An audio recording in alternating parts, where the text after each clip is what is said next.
ಮಾಲೂರು ಕ್ಷೇತ್ರದ ಕಾಂಗ್ರೆಸ್ ಶಾಸಕ ಕೆವೈ ನಂಜೇಗೌಡ ಆಯ್ಕೆಯನ್ನು ಹೈಕೋರ್ಟ್ ಅಸಿಂಧುಗೊಳಿಸಿದೆ. ಅಲ್ಲದೆ ಮತಗಳ ಮರು ಎಣಿಕೆ ಮಾಡುವಂತೆ ಸೂಚನೆಯನ್ನು ಕೂಡ ನೀಡಿದೆ. 2023ರ ವಿಧಾನಸಭಾ ಚುನಾವಣೆಯಲ್ಲಿ ಮಾಲೂರು ಕ್ಷೇತ್ರದಿಂದ ಗೆಲುವು ಸಾಧಿಸಿದಂತಹ ನಂಜೇಗೌಡ ಆಯ್ಕೆಯಾಗಿರುವುದನ್ನು ಅನೂರ್ಜಿತಗೊಳಿಸಬೇಕು ಎಂದು ಬಿಜೆಪಿ ಪರಾಜಿತ ಅಭ್ಯರ್ಥಿ ಕೆಎಸ್ ಮಂಜುನಾಥ್ ಗೌಡ ಕೋರ್ಟ್ ಮೊರೆ ಹೋಗಿದ್ದರು. ಚುನಾವಣೆ ಮತ ಎಣಿಕೆಯಲ್ಲಿ ಲೋಪವಾಗಿದೆ ಎಂದು ಬಿಜೆಪಿ ಅಭ್ಯರ್ಥಿಯು ಆರೋಪವನ್ನು ಮಾಡಿದ್ರು. 2 ವರ್ಷಗಳ ವಿಚಾರಣೆಯ ಬಳಿಕ ಹೈಕೋರ್ಟ್ ಮಂಗಳವಾರ ತೀರ್ಪನ್ನು ನೀಡಿದೆ. ಶಾಸಕ ಕೆವೈ ನಂಜೇಗೌಡ ಅವರ ವಕೀಲರ ಮನವಿ ಮೇರೆಗೆ ಅಸಿಂಧು ಆದೇಶಕ್ಕೆ 30 ದಿನಗಳ ಕಾಲ ಹೈಕೋರ್ಟ್ ತಡೆ ನೀಡಿದೆ. ಅಷ್ಟರಲ್ಲಿ ಶಾಸಕರು ಸುಪ್ರೀಂ ಕೋರ್ಟ್ಗೆ ಮನವಿಯನ್ನು ಸಲ್ಲಿಸಬಹುದು. ಒಂದು ವೇಳೆ ಸುಪ್ರೀಂ ಕೋರ್ಟ್ನಿಂದ ಯಾವುದೇ ನಿರ್ದೇಶನ ಬರೆದಿದ್ದರೆ ಶಾಸಕ ಸ್ಥಾನ ಅಸಿಂಧುವಾಗಲಿದೆ. ಮರು ಮತ ಎಣಿಕೆ ನಡೆಯಲಿದೆ. ಹೈಕೋರ್ಟ್ ಆದೇಶಕ್ಕೆ ತಡೆ ತಂದರೆ ಶಾಸಕ ಸ್ಥಾನಕ್ಕೆ ಸಮಸ್ಯೆ ಆಗುವುದಿಲ್ಲ.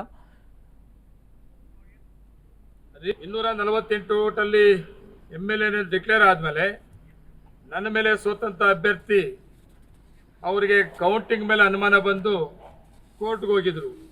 ಕೋರ್ಟಲ್ಲಿ ರೀಕೌಂಟಿಂಗ್ ಆಗಬೇಕು ಅಂತ ಕೇಳಿದ್ರು.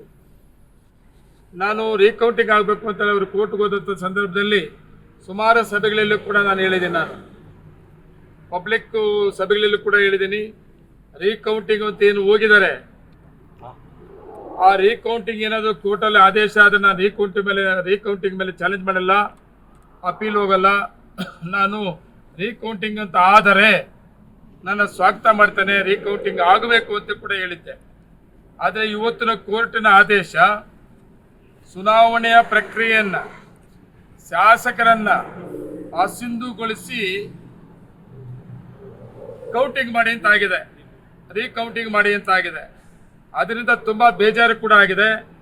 ಆದರೆ ನಾನು ಒಂದು ಮಾತು ನನ್ನ ತಾಲೂಕಿನ ಜನತೆಗೆ, ನನ್ನ ಅಭಿಮಾನಿಗಳಿಗೆ ತಿಳಿಸೋದೇನೆಂದ್ರೆ, ಯಾರೂ ಗಾಬರಿ ಆಗಬೇಡ್ರಿ. ಈ ಆದೇಶ ಸುಪ್ರೀಂ ಕೋರ್ಟಲ್ಲಿ ಚಾಲೆಂಜ್ ಮಾಡ್ತೇವೆ. 30 ದಿವಸ